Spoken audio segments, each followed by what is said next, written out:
नमस्कार मंडळी. आज भारतीय संविधान दिन आणि संबंध भारतामध्ये हा जल्लोषात साजरा केला जातोय.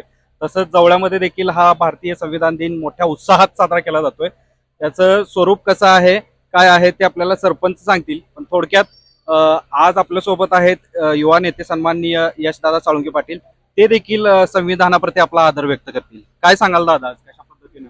आज 26 नोव्हेंबर हा दिवस संबंध देशामध्ये संविधान दिन म्हणून साजरा केला जातो.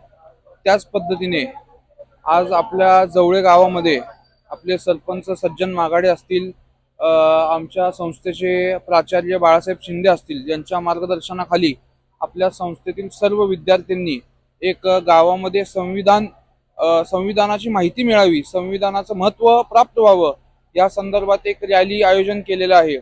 आणि या रॅलीला आता सुरुवात होत आहे. हे दोघजण आपले सरपंच आणि प्राचार्य आणि सर्व विद्यार्थी हे रॅली लीड करत आहेत आणि ही रॅली चांगल्या पद्धतीने पूर्ण होईल एवढी मला आशा आहे. नक्कीच धन्यवाद. समता, न्याय, बंधुता आणि एकता या चार स्तंभावर चाललेली ही लोकशाही भारतातलीच नव्हे तर जगातली सर्वात मोठी लोकशाही म्हणून डॉक्टर बाबासाहेबांनी अहोरात्र कष्ट करून राज्यघटना निर्माण केली आणि ती भारताला आजच्या दिवशीच बहाल केली. तर आपल्यासोबत जवळगावचे सरपंच देखील आहेत, ते काय सांगतात बघूया आपण. नमस्कार.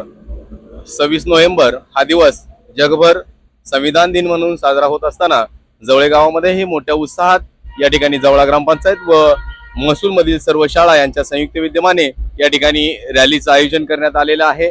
या संविधान सन्मान रॅलीमध्ये गावकऱ्यांना आपले अधिकार, हक्क, कर्तव्य यांची जाणीव व्हावी, त्यांना देणारे न्याय, जे काही व्यावसायिक आहेत त्यांना व्यवसाय करण्याचं स्वातंत्र्य, हे सर्व जी जोपासना केलेली आहे ते 2 वर्ष 11 महिने आणि 18 दिवस अहोरात्र कष्ट करून भारतीय राज्यघटनेचे शिल्पकार, महामानव, बोधिसत्व, परमपूज्य भारतीय राज्यघटनेचे शिल्पकार डॉक्टर बाबासाहेब आंबेडकरांनी ही राज्यघटना आपल्या देशाला दिली आणि आज या राज्यघटनेवर हा आपला देश चालतो आहे. या ठिकाणी सर्व जण समान आहेत या राज्यघटनेपुढे आणि ही राज्यघटना आज आदर्शवत लेखी स्वरूपाची आहे.